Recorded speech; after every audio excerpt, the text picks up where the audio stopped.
Yes, good morning students. आज हम part number 6 अब कहाँ दूसरे के दुख से दुखी होने वाले करेंगे। ये पाठ श्री निदा फाजली द्वारा लिखित है। पहले हम लेखक का जीवन परिचय जानेंगे। निदा फाजली जी का जन्म सन 1938 ईस्वी में हुआ। श्री निदा फाजली जी का जन्म सन 1938 ईस्वी को हुआ। अगर आपको प्रश्न आए कि इस पाठ के लेखक कौन हैं, तो आपने उसके आगे श्री लगाना है, पीछे जी लगाना है। निदा फाजली अकेले 2 शब्द नहीं लिखने हैं, ठीक है। पहले भी मैंने बताया, फिर से एक बार आपको रिमाइंड करवा रही हूँ। तो आपने श्री निदा फाजली जी लिखना है।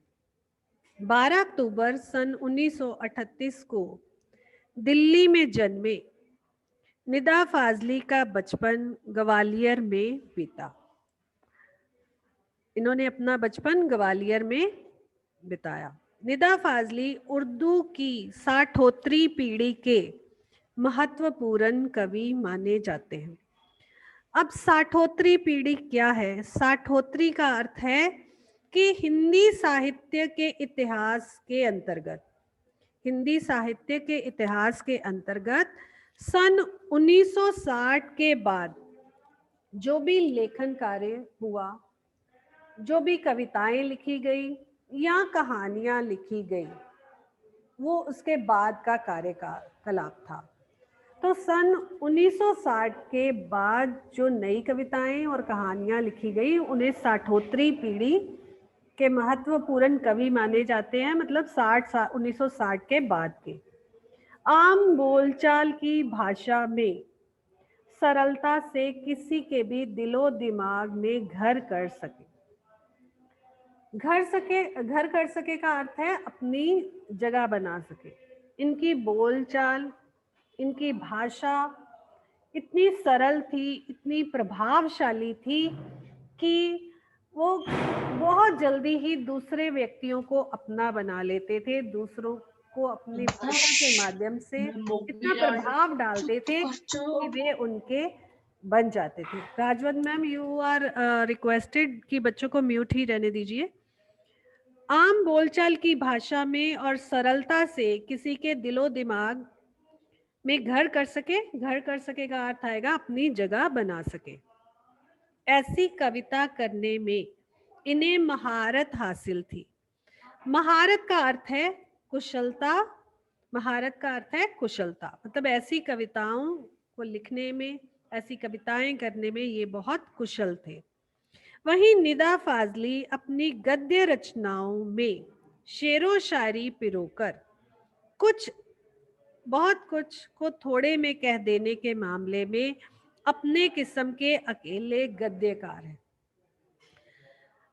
कई व्यक्ति हमारे समाज में जब वो बातचीत करते हैं, बातचीत में कुछ हंसी मजाक की ऐसी छोटी छोटी बातें करते हैं, या मुहावरों का प्रयोग करते हैं, या लोकोक्तियों का प्रयोग करते हैं, तो उनकी भाषा और भी अधिक प्रभावशाली बन जाती है। उन्हें अच्छा वक्ता कहा जाता है। तो ऐसे ही लोगों में निदा फाजली जी का विशेष स्थान है कि वो अपने किस्म के अकेले ही ऐसे गद्यकार हैं जिन्होंने अपनी रचनाओं में शेरो शायरी का भी प्रयोग किया है। निदा फाजली की लफ्जों का पुल नामक कविता की पहली पुस्तक आई। निदा फाजली जी की लफ्जों का पुल नामक कविता की एक पहली पुस्तक आई। शायरी की किताब खोया हुआ सा कुछ के लिए 1999 के साहित्य अकादमी पुरस्कार से भी इन्हें सम्मानित किया गया। निदा फाजली की आत्मकथा का पहला भाग दीवारों के बीच और दूसरा दीवारों के पार, दीवारों के बीच और दीवारों के पार शीर्षक से प्रकाशित हो चुका है। इनकी रचनाओं के बारे में बताया गया है कि जो जो इन्होंने लेखन कार्य किया है। फिल्म उद्योग से संबंध मीन्स जुड़े हुए, फिल्मी उद्योग से भी ये जुड़े रहे और निदा फाजली जी का जन्म जो है वो 8 फरवरी 2016 को हुआ। इनका जो निधन, इनकी मृत्यु 8 फरवरी 2016 को हुई। यहाँ तमाशा मेरे आगे किताब में संकलित एक अंश प्रस्तुत है। यहाँ तमाशा मेरे आगे किताब में संकलित एक अंश प्रस्तुत है। अंश का अर्थ है हिस्सा, उसका एक छोटा सा भाग जो है वो आपके बुक में चैप्टर के तौर पर दिया गया है। अब पाठ प्रवेश कि पाठ में क्या बताया गया है, पाठ में क्या क्या चीजें हमें पढ़ने के लिए दी गई हैं। कुदरत ने ये धरती उन तमाम मीन्स सारे जीवधारियों के लिए अता फरमाई थी, दान में दी थी। कुदरत, प्रकृति ने जीवधारियों के लिए, तमाम सारे जीवधारियों के लिए समानता भाव से, समान भाव से सबके रहने के लिए ये धरती दान में दी थी कि सब लोग यहाँ सुखपूर्वक रह सके। लेकिन हुआ इसके बिल्कुल उलट, जिन्हें खुद उसी ने जन्म दिया था। और भगवान ने भी इस प्रकृति को, आपको पता है कि इस सृष्टि के निर्माता भगवान हैं, और भगवान ने ही सभी जीवधारियों को जन्म दिया है, सभी मनुष्यों को जन्म दिया है। छोटे छोटे कीड़े मकोड़े और पशु पक्षी सब भगवान ने ही बनाए हैं। लेकिन हुआ यह कि आदमी नाम के कुदरत के सबसे अजीम करिश्मे, अजीम होता है महान, जो मनुष्य है ना वो अजीम करिश्मा है। बहुत सी प्रजातियां जो है वो परिवर्तित होती गई और फिर उसके बाद मनुष्य जाति अस्तित्व में आई, और एक कुदरत का महान अजीम करिश्मा है जो मनुष्य का जन्म इस धरती पर हुआ। लेकिन आज मनुष्य जो है वो इस धरती, जो उसका रहने का स्थान है, उसी के साथ बुरा व्यवहार कर रहा है, अभद्र व्यवहार कर रहा है। लेकिन अब धीरे धीरे क्या हो रहा है कि मनुष्य जाति ने इस धरती को अपनी जागीर बना लिया। वो कहता है ये तो मुझे मेरे बाप दादाओं से मिली है, अपना हक जमाने लग गया है। इस मनुष्य ने इस धरती के साथ बुरा व्यवहार, कहता है जो मेरी चीज़ है, मेरा मन करता है मैं उसी तरह इस्तेमाल कर सकता हूँ, कोई मुझे कुछ नहीं कह सकता। लेकिन ऐसा नहीं है। जब हम किसी चीज़ का गलत इस्तेमाल करते हैं तो वह हमारे लिए स्वयमेव ही हानिकारक बन जाती है, हमारे लिए बुरी बन जाती है। और उसके बाद परिणाम क्या हुआ? और अन्य तमाम मीन्स सारे जीवधारियों को दर बदर कर दिया, उन्हें घर से ही निकाल दिया। छोटे छोटे जीव जाति, जनजातियां या छोटे छोटे पशु पक्षियों के रहने के लिए जो स्थान है वो पेड़ पौधे और जंगल है। लेकिन मनुष्य ने उन पेड़ पौधों और जंगलों को ही काटना शुरू कर दिया, और उसका परिणाम जो है वो मनुष्य को ही भुगतना पड़ रहा है, और उसका प्रभाव मनुष्य जाति पर ही बुरा पड़ रहा है। बहुत सारे जलजले आते हैं, तूफान आते हैं, और वो इसीलिए आते हैं कि मनुष्य ने धरती के, प्रकृति के साथ छेड़छाड़ करनी शुरू करती है। और जो ठौर ठिकाना था, उन पशु पक्षियों के, जीवों के रहने का जो स्थान था वो छिन गया। पेड़ पौधे जंगल जब कटने शुरू हो गए तो वो जो उनके घर थे, निवास स्थान थे, वो छिन गए। कई तो मर गए, और जो बच गए उन्हें वो स्थान छोड़कर कहीं और जाना पड़ा, अर्थात उस स्थान से पलायन करके किसी दूसरी जगह पर जाना पड़ा। या फिर आज भी एक आशियाना होता है घर की तलाश में वो मारे इधर उधर फिर रहे हैं, भटक रहे हैं, अर्थात वो बेघर हो चुके हैं। उसके बाद नेक्स्ट में वो बता रहे कि इतना भर हुआ रहा होता तब भी गनीमत होती, तब भी ठीक होता कि चलो कुछ जो है इस समाज में हानि हुई, लेकिन उससे भी बहुत ज़्यादा प्रभाव जो है हमारे आसपास दिखाई देने लग पड़ा है। आदमी नाम के इस जीव की सब कुछ समेट लेने की भूख यही पूरी नहीं हुई। मनुष्य जो है वो एक लालची प्राणी है। जब उसके पास 100 रुपया होता है वो कहता है मेरे पास 200 वो कहता है मेरे पास 2000, 2000 होता है कहता है 5000 हो, 5000 होता है 10,000 हो, लाखों करोड़ों हो।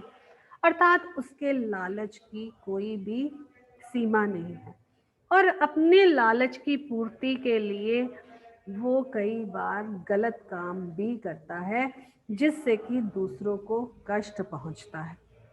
और सब कुछ, तभी इस लाइन का अर्थ यही बनता है कि जीव की सब कुछ समेट लेने की भूख यही ही पूरी नहीं होती, उससे भी बहुत अधिक लालची प्राणी बन चुका है। अब वह अन्य प्राणियों को ही नहीं, खुद अपनी जात को भी बेदखल करने से भी जरा परहेज नहीं करता। उसने दूसरे प्राणियों के साथ ही बुरा व्यवहार नहीं किया, बल्कि अपने जात के लोगों, अपने बहन भाइयों, रिश्तेदारों, सगे संबंधियों के साथ भी वह बुरा व्यवहार कर रहा है। आप देखो कि अगर आपका कोई रिश्तेदार है, उसका कोई अच्छा बिजनेस, आप कहते हैं नहीं मैं वहां से चीज खरीद लूंगा, वो मेरे ना रिलेशन में है।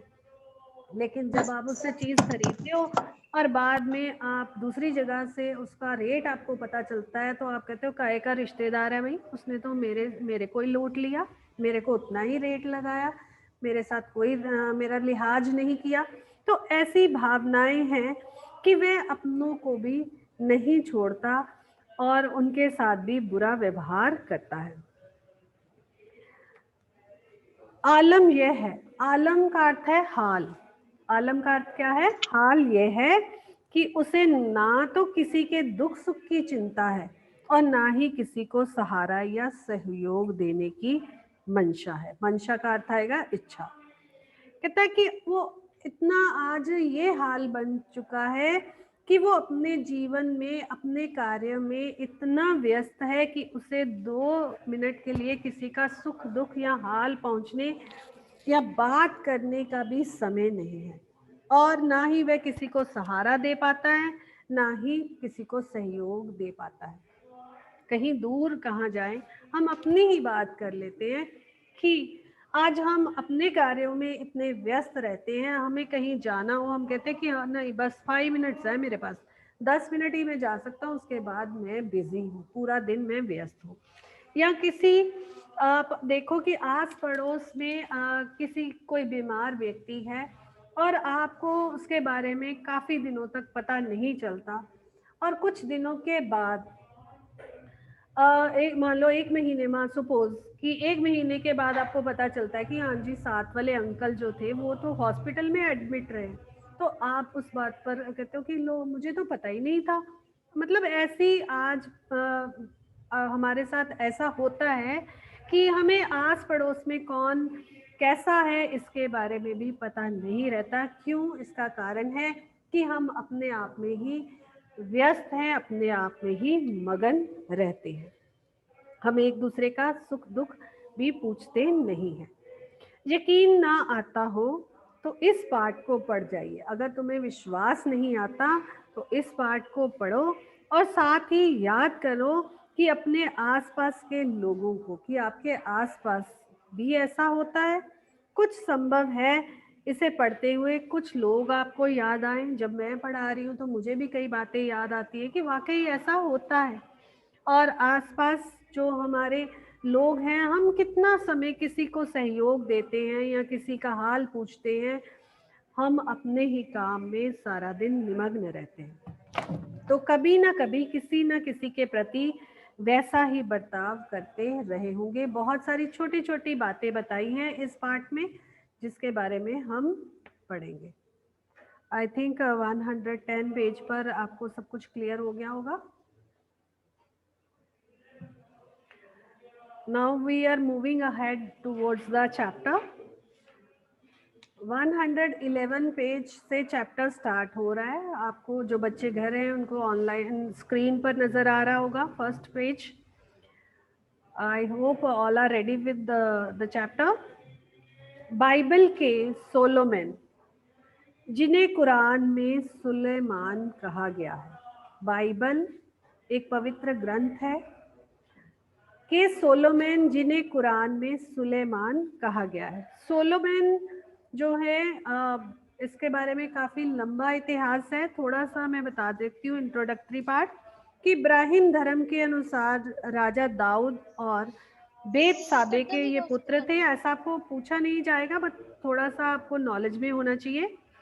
और इस्लाम में उन्हें पैगंबर माना जाता है। इस्लाम धर्म में उन्हें पैगंबर मतलब परमात्मा के द्वारा भेजे हुए मैसेंजर, दूत माना जाता है। जैसे सिख धर्म में श्री गुरु नानक देव जी आए तो वो परमात्मा के द्वारा भेजे गए दूत बनकर आए।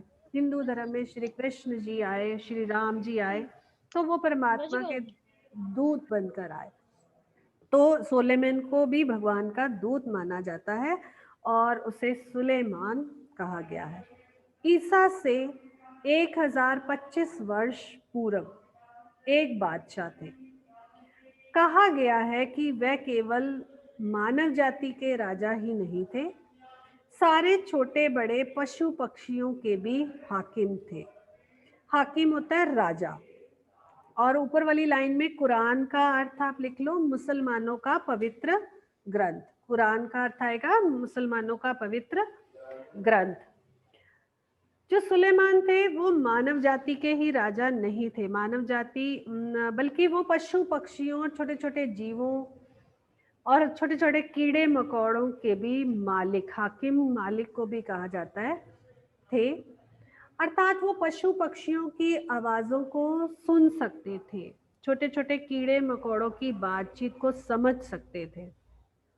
उन्हें कह लो कि परमात्मा की तरफ से ही ऐसा, वैसे ही परमात्मा के दूत थे तो उन्हें तो सब कुछ पता था। तो जैसे कि श्री कृष्ण जी को पहले ही पता था कि महाभारत का युद्ध होगा और उसके बीच में छोटी छोटी जो कहानियां आई, जो जो घटित हुआ, वो सब जानते थे कि ऐसा होना है। तो वो भी एक परमात्मा के भेजे हुए दूत थे, तो उन्हें पता था कि कौन क्या बात कर रहा है, किसके मन के अंदर क्या चल रहा है, सब कुछ समझ सकते थे। Rajwant ma'am, you are requested to mute the students. Some voice is coming, otherwise my recording will be disturbed. वे इन सबकी भाषा भी जानते थे। और एक दफा सुलेमान अपने लश्कर के साथ एक रास्ते से गुजर रहे थे। एक बार क्या हुआ कि सुलेमान अपने लश्कर, अपनी सेना के साथ एक रास्ते से गुजर रहे थे। रास्ते में कुछ चींटियों, बहुत ही अच्छी बात यहाँ बताई है, अगर आप इसको ध्यानपूर्वक पढ़ेंगे तो आपके मन में भी छोटे छोटे जीवों के प्रति जो प्रेम की भावना पैदा होगी। कि रास्ते में चींटियों, जैसे चींटियां आपने देखी होगी कि जहाँ भी चलती हैं एक के पीछे एक पंक्तिबद्ध होकर चलती हैं, तो चींटियां वहां से गुजर रही थी और रास्ते में कुछ चींटियों ने घोड़ों की टापों की, घोड़ों के खुरों की, मतलब घोड़े दौड़ते हुए आ रहे थे तो टापों की आवाज सुनी और डर कर एक दूसरे से वो बात करने लगी। चींटियां आपस में बात करने लगी कि आप जल्दी से अपने अपने बिलों में चलो, फौज आ रही है। एक दूसरे से कहने लगी। बिल क्या, छोटे से एक बिंदु के समान छोटे छोटे वो घर बनाती हैं, बिल बनाती हैं और उसमें ही रहती हैं। तो कहा कि अपने अपने बिलों में चलो, एक फौज आ रही है, राजा की फौज आ रही है। यहाँ पर जो ऊपर वाली लाइन में लश्कर है, सेना। जब भी कोई राजा किसी दूसरी जगह जाता है तो वह अपने साथ सुरक्षा की दृष्टि से या साथ की दृष्टि से कुछ सिपाहियों को लेकर साथ चलता है, तो लश्कर सेना को कहा गया है। तो चींटियां आपस में बात करने लगी कि धीरे जल्दी जल्दी चलो, नहीं तो हम घोड़े के खुरों के नीचे पिस जाएंगी, मर जाएंगी। राजा को क्या है, वो तो इस रास्ते से गुजर जाएगा, जीवन तो हमारा खत्म होगा। ऐसी बातचीत करने लगी। सुलेमान उनकी बातें सुनकर थोड़ी ही दूरी पर रुक गए। जब उन्होंने चींटियों को बात करते हुए सुना, और पहले भी बताया कि वो सुन सकते थे बात, तो वो रुक गए और चींटियों से उन्होंने कहा, बोले कि घबराओ नहीं, उन्हें हौसला दिया कि तुम्हें घबराना नहीं चाहिए। सुलेमान को खुदा ने सबका रखवाला बनाया है। सुलेमान को खुदा ने, भगवान ने, खुदा मतलब भगवान ने सबका ही रखवाला बनाया है। चींटियों ने उनके लिए ईश्वर से दुआ की। ऊपर वाली लाइन में उन्होंने कहा कि मैं किसी के लिए मुसीबत नहीं हूँ, रखवाला बनाया है, मैं किसी के लिए कोई कष्ट नहीं हूँ, सबके लिए मोहब्बत हूँ। चींटियों को उन्होंने समझाया, मोहब्बत मीन्स प्रेम। चींटियों ने उनके लिए ईश्वर से दुआ की और सुलेमान अपनी मंजिल की ओर बढ़ गए। मंजिल मतलब लक्ष्य की ओर बढ़ गए। यहाँ पर इस लाइन से हमें ये भी शिक्षा मिलती है कि हमें किसी के साथ भी बुरा व्यवहार नहीं करना चाहिए, और अगर हम किसी का भला करते हैं, किसी के साथ अच्छा व्यवहार करते हैं, तो वह भी हमें आशीर्वाद देता है, दुआ देता है, आशीष देता है। और किसी के साथ अच्छा व्यवहार करने से हम स्वयं भी इस जीवन में सफल हो पाते हैं, अपने लक्ष्य की ओर बढ़ पाते हैं। अगर हमें कोई अच्छा आशीर्वाद देता ना, हम मन ही मन खुश भी होते हैं कि हाँ, उसने अच्छी ब्लेसिंग्स दी हैं, अच्छा आशीर्वाद दिया है। तो इस तरह से सुलेमान ने उनके साथ व्यवहार किया। अब इस पेज पर 111 पेज पर जो भी डिफिकल्ट वर्ड्स आए हैं, कठिन शब्द आए हैं, एक बार उनके मीनिंग आप सब नोट कर लो अपनी बुक पर ही। फर्स्ट है कुरान, मुसलमानों का पवित्र ग्रंथ। सभी बच्चे नोट करेंगे। कुरान मुसलमानों का पवित्र ग्रंथ। हाकिम राजा, हाकिम राजा, दफा बार, या एक बार लिख लो, दफा बार, लश्कर सेना, लश्कर सेना, आप नहीं लिख रहे बेटे, लिखिए, लश्कर सेना, रखवाला रक्षक, रखवाला रक्षक, मोहब्बत प्रेम, मोहब्बत प्रेम या प्यार, मंजिल लक्ष्य, मंजिल लक्ष्य। I hope it is clear. So moving ahead to the next page. अब नेक्स्ट पेज 112 पर आइए।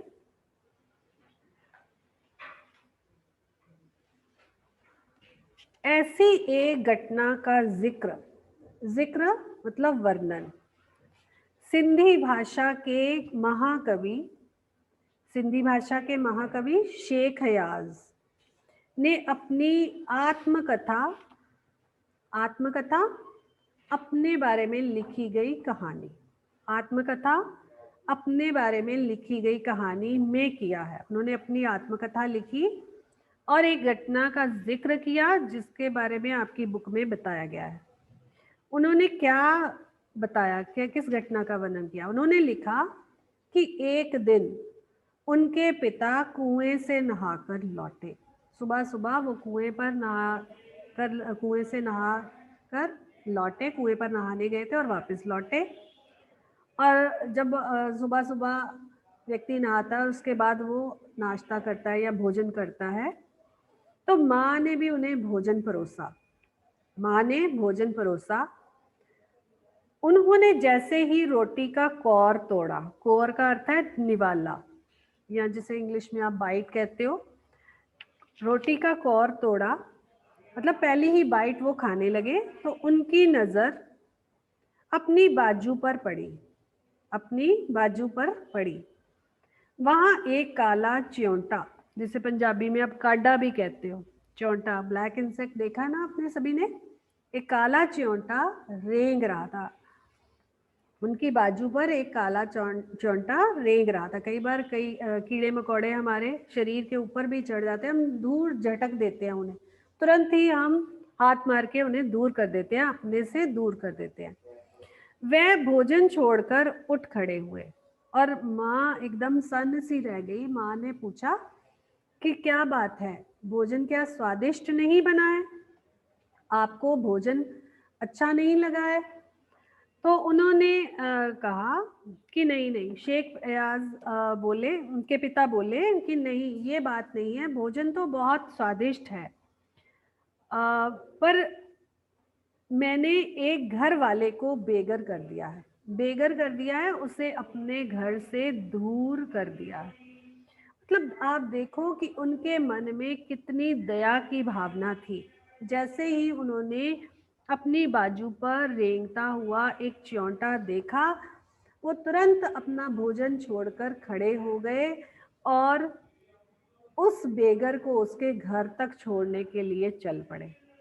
उस बेघर को कुएं पर उसके घर छोड़ने जा रहा हूँ, मतलब छोड़ने के लिए चले गए। क्या आज के समय में कोई व्यक्ति कीड़े मकोड़ों के साथ ऐसा व्यवहार करता है? बिल्कुल नहीं। कहीं कॉकरोच आ जाए ना घर के अंदर, तो आप तुरंत उसे मार देते हो, या कहते हो कि इसे बाहर निकालो जल्दी से। या कहीं क्लास में भी अगर हम उदाहरण देखें तो येलो इंसेक्ट्स कई बार क्लास में आ जाते हैं, तो बच्चे आपस में चिल्लाते हैं मार दो नहीं तो इसने किसी को काट लेना है। तो ऐसी मतलब व्यवहार मनुष्य जाति आज एक दूसरे के साथ, कीड़े मकोड़ों के साथ ऐसा करती है, लेकिन उनके मन में ऐसी दया की भावना थी। आज ऐसी प्रकृति वाले, ऐसे लोग नहीं मिलते, बहुत कम मिलते हैं। अगर मिलते भी हैं तो बहुत कम ही होंगे। उसके बाद नेक्स्ट है बाइबल। बाइबल और दूसरे पावन ग्रंथ, एक सेकंड,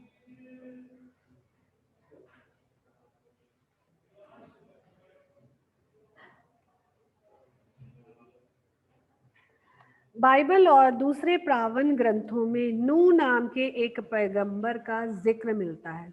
जिक्र मतलब वर्णन। अब एक और छोटी सी घटना बताई है। उनका असली नाम लश्कर था। क्या था? लश्कर। लश्कर एक नाम को कहा गया है, और अरब ने उनको नूह के लक़ब से याद किया है। अरब ने उन्हें नूह के लक़ब, नूह के लक़ब मतलब एक पदवी से, पदवी डेजिग्नेशन से याद किया है। वह इसलिए कि आप सारी उम्र रोते रहे। अब सारी उम्र रोते रहे, इसका मतलब ये नहीं कि दूसरों के सामने आंसू बहाते रहे। इसका मतलब है मन ही मन दुखी रहे, मन ही मन रोते रहे। कई बार मनुष्य के मन में दुख होता है, वह दूसरों पर प्रकट नहीं करता, लेकिन मन ही मन वह दुखी रहता है। उससे वह बात सारी उम्र गलती करने पर कचोटती रहती है कि क्यों मेरे से इतनी बड़ी भूल हो गई, इतनी बड़ी गलती हो गई। और इसका कारण एक जख्मी कुत्ता था। क्यों रोते रहे? एक घायल कुत्ते के कारण रोते रहे। नूह के सामने से एक बार एक घायल कुत्ता गुजरा। नूह के सामने से एक बार घायल कुत्ता गुजरा। और वैसे भी आम तौर पर भी अगर देखा जाए कि कोई अगर कुत्ता हमारे पास आता है या कोई जीव जंतु हमारे पास आता है, तो हम डर जाते हैं और उसे दुत्कारते हैं कि परे हट जा, पीछे हो जा। और नूह ने उसे दुत्कारा, दूर हो जा गंदे कुत्ते। इस बात को उस कुत्ते ने सुना, क्योंकि इस्लाम धर्म में कुत्तों को बुरा माना जाता है, गंदा समझा जाता है। कुत्ते ने उस दुत्कार को सुना और जवाब दिया। उन्हें ही पलटकर जवाब दिया कि ना तो मैं अपनी मर्जी से कुत्ता हूँ और ना ही तुम अपनी पसंद से इंसान बने हो। हम सबको भगवान ने बनाया है, और सबको बनाने वाला एक ही है, वो है परम पिता परमात्मा। यहाँ पर मार्क करिए, और यहाँ तक जो कठिन शब्द आए हैं एक बार उन्हें नोट करिए। जिक्र का अर्थ है वर्णन, आत्मकथा अपने बारे में लिखी गई कहानी, कौर मतलब टुकड़ा या निवाला, पैगंबर भगवान का भेजा हुआ दूत, पैगंबर भगवान का दूत, लक़ब एक पदवी या डेजिग्नेशन जिसे कहा जाता है, इस्लाम, इस्लाम मुसलमानों का धर्म, इस्लाम मुसलमानों का धर्म। यहाँ तक सभी स्टूडेंट्स मार्क कर लीजिए। I hope it is clear. और अगर किसी बच्चे को डाउट है तो वो पूछ सकता है।